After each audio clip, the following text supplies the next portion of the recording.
Leadbetter with Kristine is brought to you in part by Gowling WLG.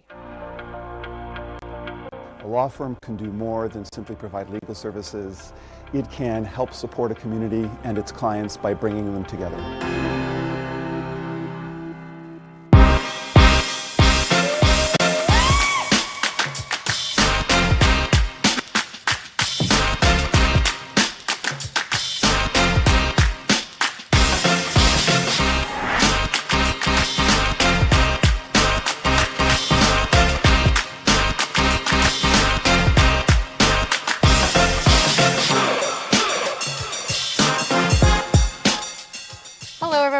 Today we're going to chat about a quality that just sets some people apart. It's hard to put your finger on what it is, yet we recognize it when we experience it.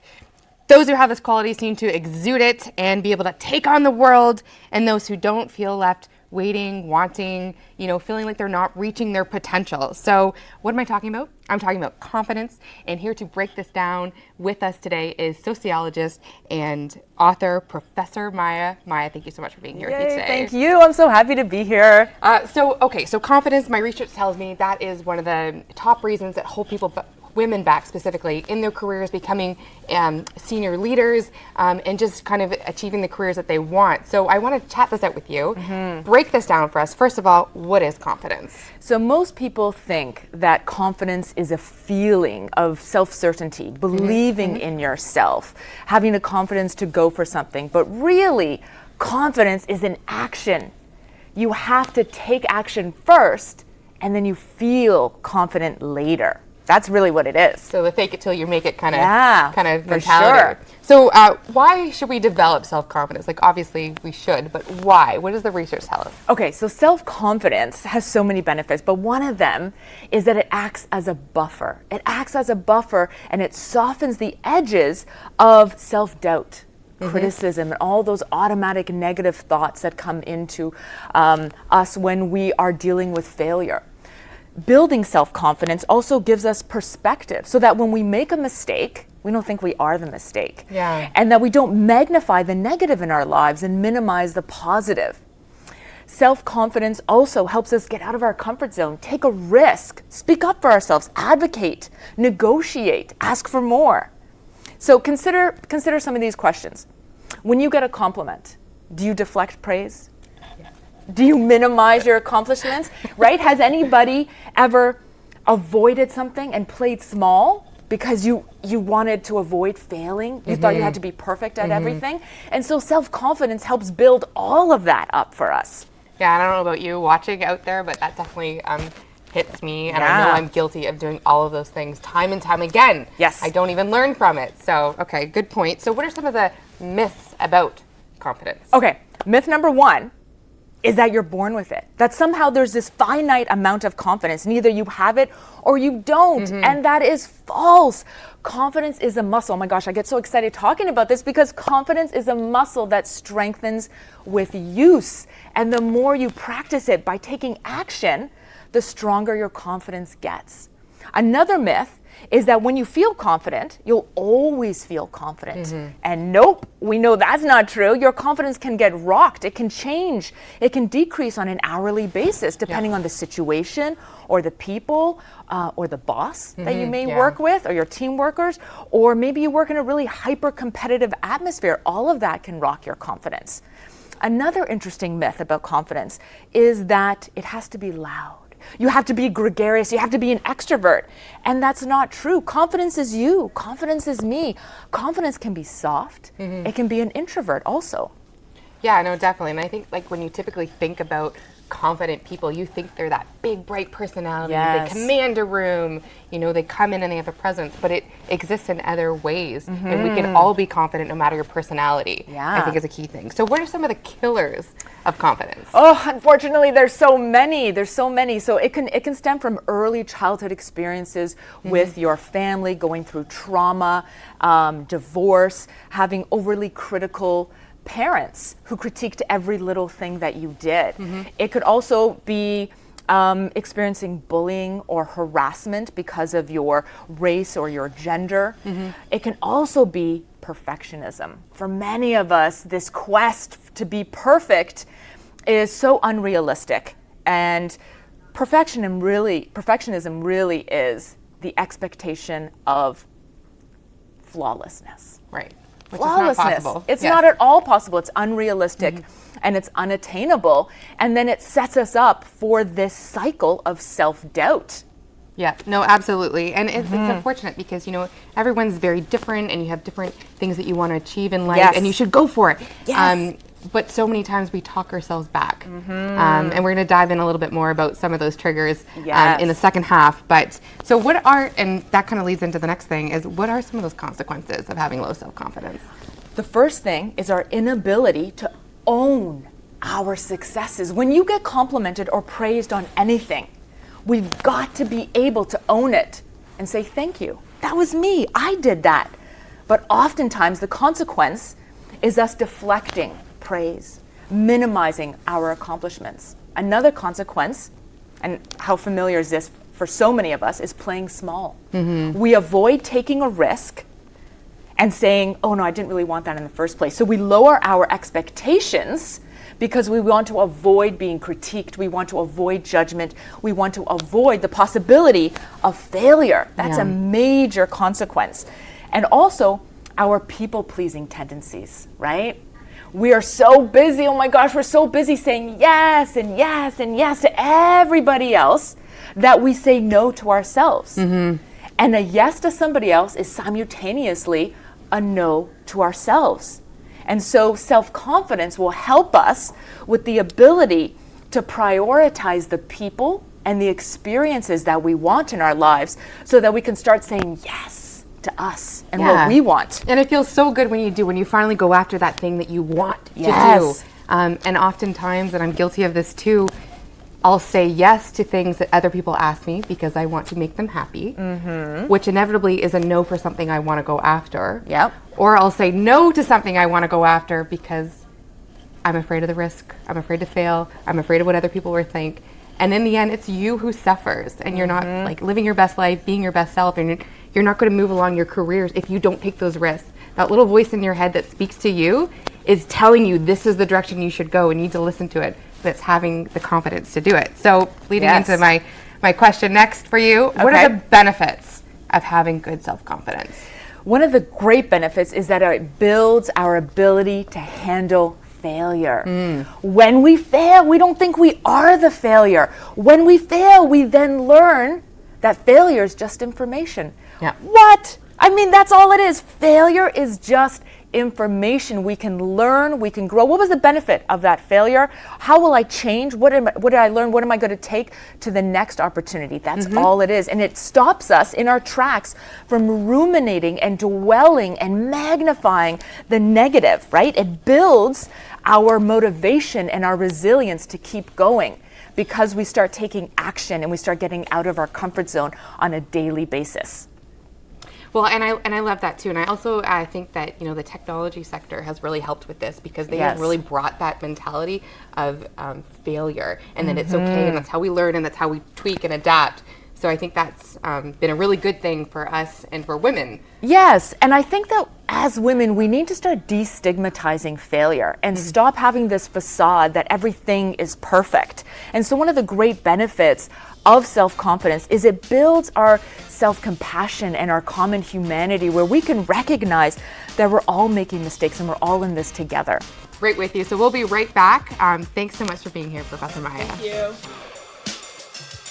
Get your groove on. Join the Matt Kids Walk and Wheel Mascot Dance Challenge, a virtual dance party fundraiser for McMaster Children's Hospital Foundation.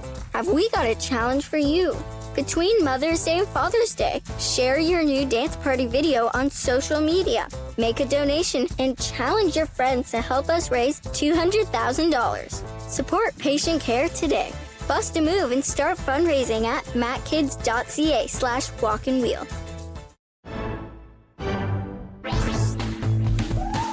Hi, I'm Laura Babcock, host of The O Show here on Cable 14. And during this pandemic, while we're all staying home, staying safe, and practicing social distancing, we're still going to talk to the Hamiltonians who are making news. We'll keep having those same great discussions on important topics that matter to you. The only difference is the platform that we're shooting it on. So please stay tuned, stay engaged.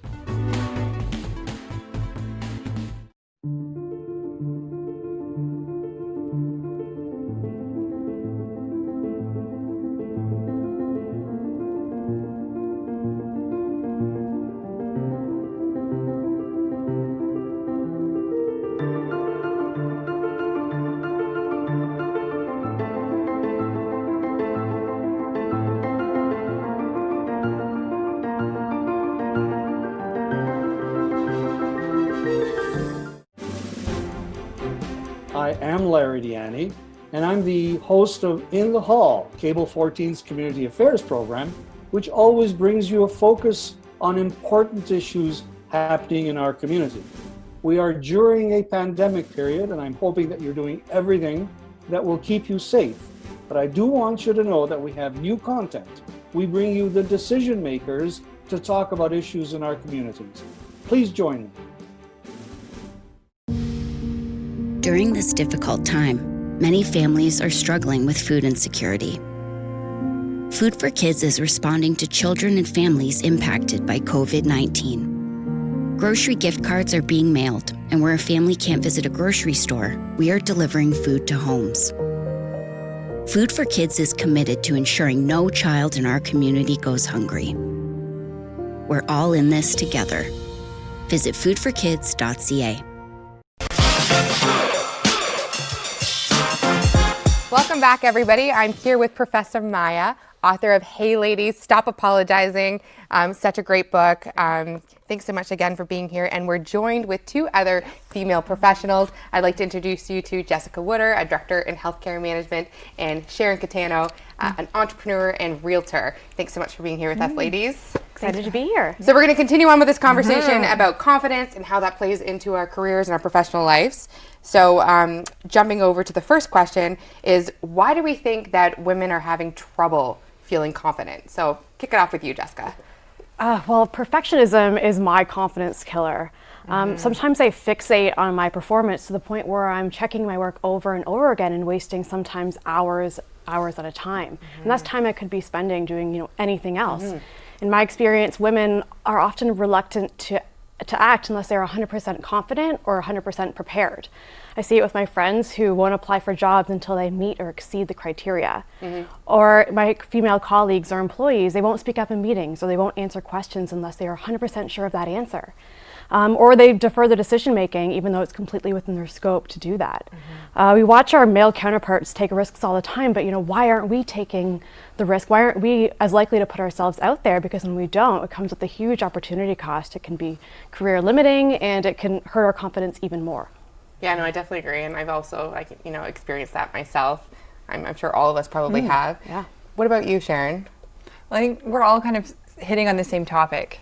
So for me, for sure, generally speaking, I just see that us as women in general have this, we're risk adverse. We have a fear of failure. So you said that before and it just resonated completely. So as much as what I'm saying might sound a little bit repetitive at this point, that is it. And we're also hardwired to be humble. Yeah. We're hardwired to downplay ourselves. So I have never met you. I introduced myself today. I work in a career that I'm very proud of. I am a realtor. I love it. I love real estate. I put myself out there every single day. And when I introduced myself to you, I said, almost apologetically, don't mind me. I'm in a career that's full of shameless self-promotion. Yeah. Implying that there's shame in promoting myself. This is my job. I need to promote myself. There's no shame in that, but we downplay, we draw back. And that's even today. So we all, from day to day, have to work on this. As much as I might feel confident, generally speaking, no, it's a struggle every single day. Yeah, and to add on to that, I think something else that I think I experience along with others is that imposter syndrome. So I'll be in a situation or I'll be taking on something in my job and I will just catch myself and I'll be like, what do I think I'm doing? Do I really belong in this space? Am I really actually qualified enough to give this advice or set this direction? And I mean, yes, I am. That's why I have that job. That's where I am. But I have that self-doubt that comes in and sort of like a cloud of smoke and just sort of inhibits my ability to perform, which is, not a good thing. So Maja, any thoughts on this and what can we do about it? Sure. So although the imposter syndrome affects both men and women, regardless of gender, race, or income or accomplishments, the difference is, and there's 30 years of research to back this up, is that women are more affected by the imposter syndrome because we tend to internalize our mistakes. And that's a huge problem for us. We also have the double burden of having to represent our gender and represent our entire social group. So, for instance, we live in a world of double standards. And so if you fail at leadership, they don't say, oh, Kristine's not a good leader. they say women don't make good leaders. And men don't have to have that unnecessary burden of speaking on behalf of their gender as women do. And so when men speak up and express anger, they are actually seen as higher status. Right. And when women do, we're not seen as passionate, we're seen as cocky, as out of control, as hysterical. And there's that double standard involved in that. Yeah, and there always is, and while we haven't really got into that, it exists. It always exists, and it's unfortunate. I want to jump back over to Jessica talking about perfectionism. So obviously something that you've experienced, we all have. What do you do about it? That's what I do is I try to take the emotion out of it, out of what I choose to participate in or not. So if I ask myself, why is it that I feel fear?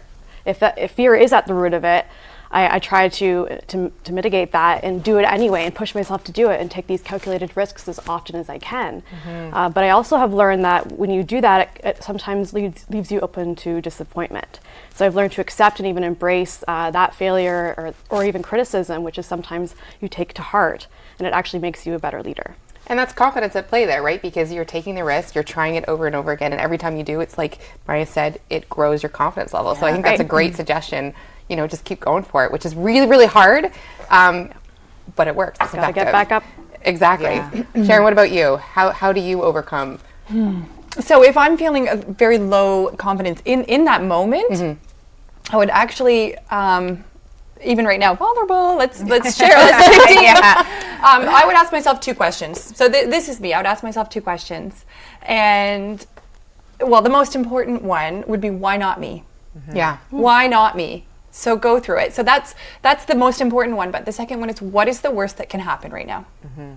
So asking those 2 questions, what is the worst that can happen and why not me? But that's in the moment of feeling like I need confidence. But I think before that, for me, more importantly, is what is the work that I've done every single day to build up to that moment? Yep. And I think there needs to be some depth, there needs to be some background, and it's action for me that it's knowing, and we've talked about this, you've already said it's going out there and it's doing it. Like, I bought my first business when I was 21 years old, and my hand was shaking. It looked like a heart rate monitor. You couldn't recognize my signature. Yeah. It was a women's gym. I called every single member, and I picked up the phone and forced myself, and every phone call felt like agony.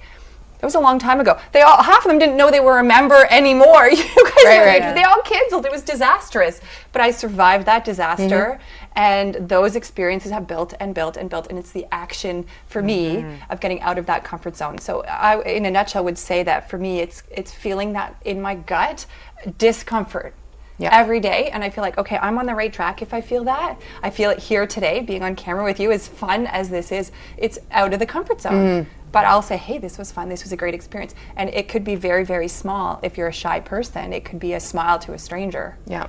And it's simple. And going through that and pushing yourself is exactly what we're talking about. You got to push through it. You got to experience it. You don't learn unless you try. And I think sort of coming back to that imposter syndrome, for me, sort of similar solutions as you sort of pointed out, is reminding myself I'm here for a reason. I was put in this position or on this project because there's something that I bring to the table, and I just need to remember that. I need to, pull my pants up and do the work. And you also need to, exude the confidence because you're leading other people. And if you're sitting there self-doubt, and sharing that with everybody, well, why do they want to listen to you? Why are they going to follow you? Why are they going to work with you? Because you've basically told them that you are completely not qualified for this. So, but I also have that habit of overthinking and downplaying things so that if I do fail, I've already told you I suck. Yes. So it's okay. I'm just limiting the expectations, which is a terrible habit. And I don't know if that's just for women that do that. Well, there's actually a term for it. It's called feminine modesty. And it is the tendency for women to downplay their achievements, minimize their accomplishments. And it is so common. It's not just you. It's not just you. It's not just me. It's all of us at some point in our lives. And that's why it's so important for women to remember that confidence is a muscle that strengthens with use. You are not born with a lack of confidence, and you're not born with an overabundance of confidence. You grow your confidence every single time you get out of your comfort zone and you take a risk. Yeah. And hopefully, everybody watching this and you guys as well feel that your confidence has increased. You've had dips, I'm sure, peaks and valleys, but you've seen your confidence grow throughout your career. Some quick fun things. What do you do to put your confidence outfit on? I don't know if you guys are like me. For me, I got a blowout, I got my makeup done, I got a great outfit, and wow, maybe that's typical feminine. That makes me feel like I'm gonna have a rockin' day, and I can persevere through some of the less pleasantries that happen throughout my day. When I feel really good about myself and I feel very put together, I know I can take on the world, I can have conversations with other strong professionals. What do you do? Jessica, over here. Well, for me, nothing feels worse than when you're dressed inappropriately for something. I remember this time I was asked very last minute to attend a premier's luncheon, and I get there and not only am I one of the only women in the room, but I am the only person not wearing a suit or a jacket. So ever since then, I've kind of learned to keep things tucked in my office, a spare suit, pair of heels, a cocktail dress, because you never know where your day is going to bring you. And so I feel confident when I know that I'm prepared for almost any situation. Dress for success, yep. I feel like I could take a note from all of your books. This is out of my league. Hair, makeup, totally not my thing. It's for me more of a confidence outfit is less about the polish and more about the posture. Someone who is over 6 foot tall in heels, you have to rock that and you have to own that. And whether you're 4 feet tall or 6 feet tall, I used to slouch, I used to hide my height, and I took Pilates, and then I became a Pilates instructor, and I taught it for 10 years to encourage that in other people. So stand tall, walk tall, for me that's my confidence outfit, and if I can pull that out, then that's what it means for me. Yeah, that's a good point too, because it's not tied to a body type or a look or whatever. It's just owning who you are and what you got and rocking it. But that will do so much for your day, and that's got nothing to do with your intellectual capacity, but it seems to sort of weave in, at least for me. What are your thoughts on this? Oh my gosh, I love sequins, right? You just cannot be in a bad mood when you're wearing sequins. It just puts a smile on your face. It really does. And I wear my confidence with every piece of sequins that I own. And it's also, I think, so important to recognize that confidence looks like all of us, whether that's a blowout or bright colors or a suit. You gotta do you. You gotta do you. The authenticity factor. For sure. Yeah. What are your thoughts on the smile? Like, does a smile make someone more confident, or is like the more serious, stern, or is it just a personality thing? For me, a smile is engaging, and I think it just eases the tension. When you smile, it's contagious. Another person is going to smile right back, and then I think that helps bring down any nervousness or anxiety right away when you're walking into a room smiling. So we're all, I think, fairly confident women, or we have our moments of confidence. What's a piece of advice for someone out there that you want to share to get their confidence up, or when they're feeling a moment of weakness, or just something that you do, a little daily trick? Words of wisdom. All of us have touched on this, but just building your confidence isn't going to happen overnight. It's an ongoing activity that you have to work on. And you could go into a situation feeling completely ready, but something small could knock you off your feet, and just knowing that that's okay as long as you get back up and keep trying.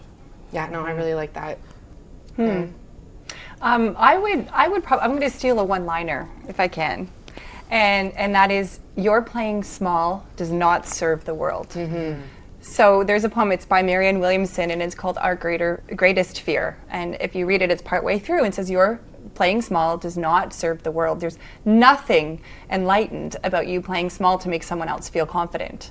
And don't quote me on that, absolutely. But basically, don't play small. If we're building our confidence on a daily basis for myself and everybody else striving for confidence, rock it. Yeah. Go for it. Feel uncomfortable and take those risks. Yeah, and if you're doing it in an authentic way, then it will come across as building others up and carrying them with you, as opposed to being competitive or trying to make yourself appear better than others. So I think that's always a fear women have. They don't want to stand out from the pack too much because they want to be sensitive to everyone else's points. So anyways, I think that's a great one. Maya, what do you got for us?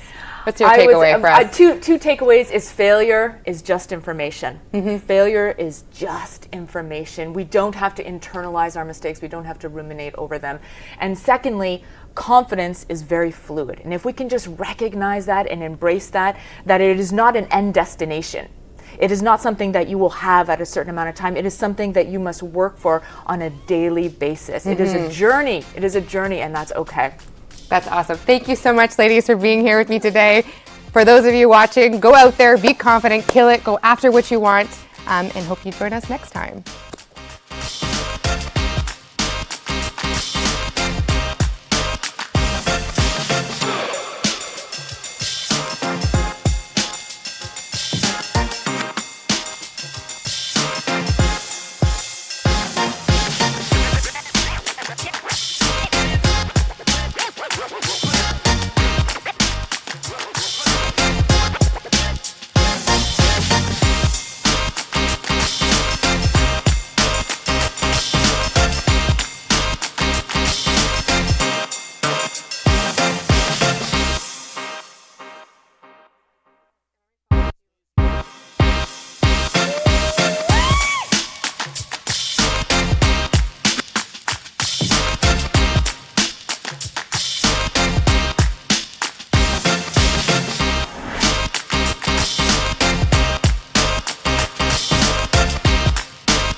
You can visit our website at cable14.com.